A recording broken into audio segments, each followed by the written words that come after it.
These are my top 10 favorite coding tips that I learned while working for one of the largest tech companies in the world, Google. So Google had these one-page printouts called Learning on the Loo, dedicated to a single topic, usually about coding that employees could read. For example, they had editions on schema design best practices, unit testing best practices, and a variety of other coding topics so that you can learn on the loo. Can you guess where these printouts were posted? Above every urinal and on the inside of every bathroom stall. Clever, right? You can't help but read them when you're standing there with nothing else to do. I love these tips because they made me a better software engineer, more cooperative on my team, and helped me become more fluent in programming. I got some great insights coding for Google and on my bathroom trips there. So I want to share some of those with you today.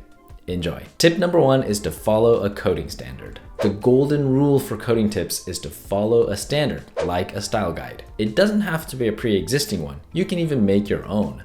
But the key is to have a documented standard. This enables engineers to solve conflicts on their own around coding style. Heated debates that start out like, oh, I don't like that way of writing conditionals, turns into quick and easy resolutions like, this is what the style guide says. Arguing about code style and code standards is not useful for the business. Moreover, decision fatigue is a real problem for engineers, so removing unnecessary decisions is an important part of our job. And when a particular preference is actually important and not documented, we can mull it over and modify the style guide. Tip number 2 is to name things well. One of the deceptively hard things about programming is naming things. I struggle on a daily basis to name things in my code. And that's because names have a lot of implications. If a developer makes one wrong assumption from a bad name, it could burn precious minutes, sometimes even hours, from unneeded investigation and debugging. Or worse, you could actually end up with bugs in production that causes even more headaches for everyone involved.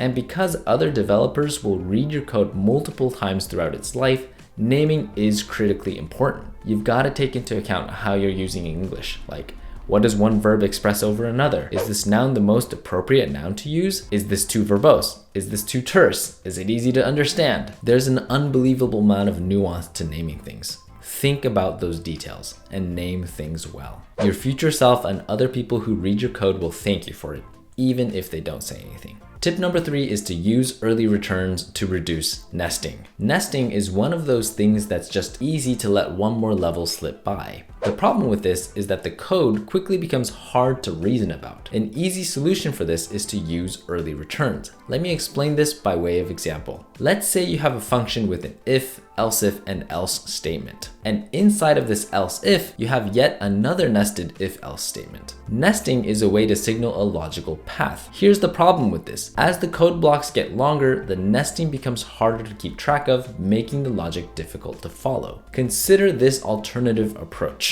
Instead of using nesting to indicate logical paths in our code, we can still implement the same exact thing with one flat level of nesting. We can add our first condition in a plain if statement. Then we return early to indicate that there is nothing else left to do. Then we add another if statement and modify the condition to match the next logical block of code from the previous example, and return early yet again. And then we continue doing this until we've satisfied the original requirements. You see, by returning early, you unlock the reader so that they can easily spot, oh, this code path ends here. And they don't have to think about the entire decision tree of if, else if, and else conditions that are interplaying. With early returns, you think about and follow one condition at a time. This is a much easier way to reason about logic. Early returns are your friend. Tip number 4 is to name your numbers. We use lots of numbers in code. We have to multiply by 1000 to get from seconds to milliseconds. We have to divide by 7 to get from days to weeks. We have to multiply by 100 to get from cents to dollars. The conversions and numbers are plentiful. When a number makes its way to the source code as part of a larger statement, it might look something like this. We call that 7 a magic number. And magic numbers are annoying because it forces the reader to think about the meaning of that magic number. Name your numbers instead, like this. And now your code is slightly easier to reason about. One magic number is not the end of the world. But if you have a larger statement with multiple magic numbers, those names can make or break the reader's ability to comprehend your code. Name your numbers. Tip number 5 is to write unit tests for logic, not what the compiler can check. Even in a dynamically typed language like JavaScript, tools like JSTalk and JSCompiler and TypeScript make it possible to rely heavily on compile time checks to cover an entire class of bugs. We don't need to verify that our code passes the right object shape into external dependencies. Here's what I mean. Let's say we have an object called external dependency and we're calling some method on the object. Through compile time checks, we remove the need to check whether external dependency.method is being called with an object that has this specific structure. Say in the event that we start out with empty parameters and we have logic that conditionally adds parameters before calling the external dependency. We want our test to focus on this logic and not necessarily the shape of parameters. The shape can be verified as legitimate by the compiler. I used to believe that complete coverage by testing every single line in the source code was a good thing. Since then, I've learned that writing unit tests has a hidden cost,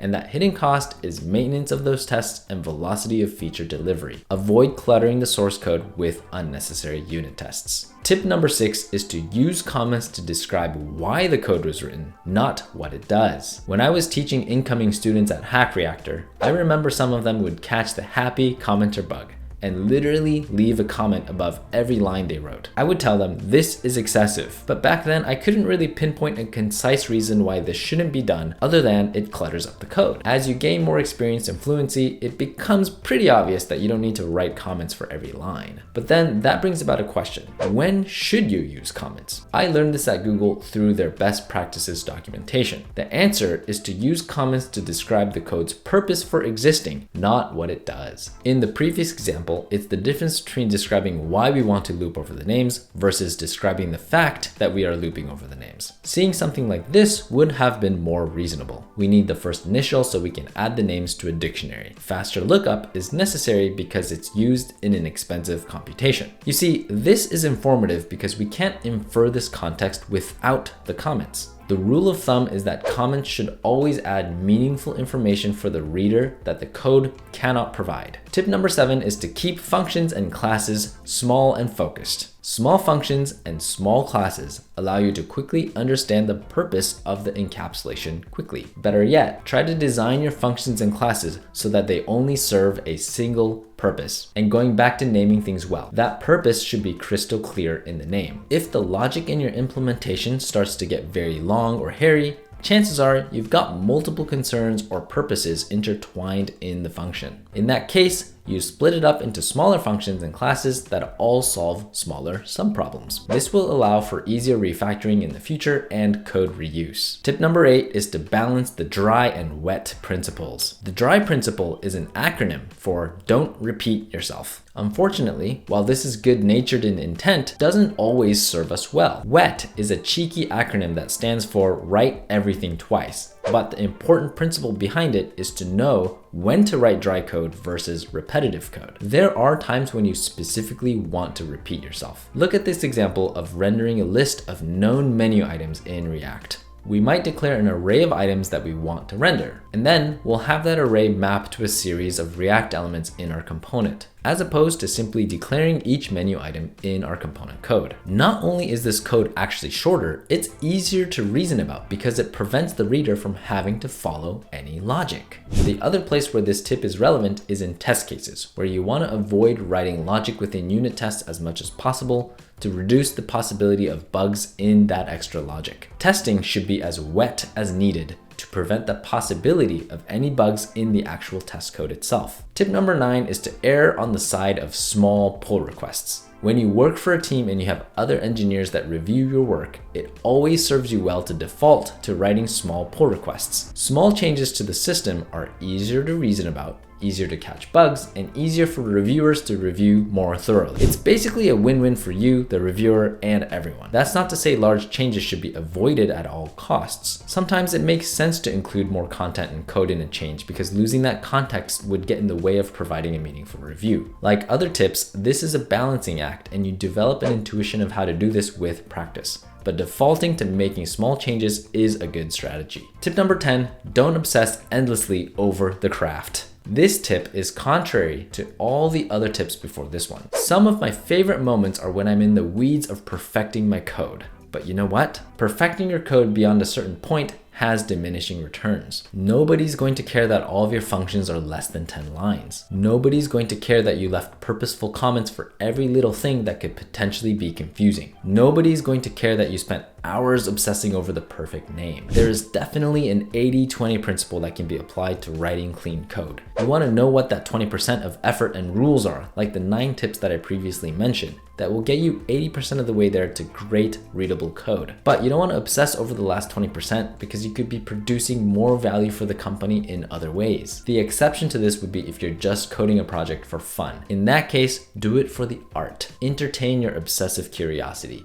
Be the ultimate craftsman. That's totally fine. Okay, so those are my 10 favorite coding tips that I learned from working at Google. If you enjoyed this video, like and subscribe to the channel and leave any questions down below in the comments. And if you're interested in becoming a better programmer, then check out my newsletter, the commit.dev. I send weekly insights on how to be an effective programmer and high-performing individual. I'll leave a link to it in the video description. Okay, see you in the next video. Bye-bye.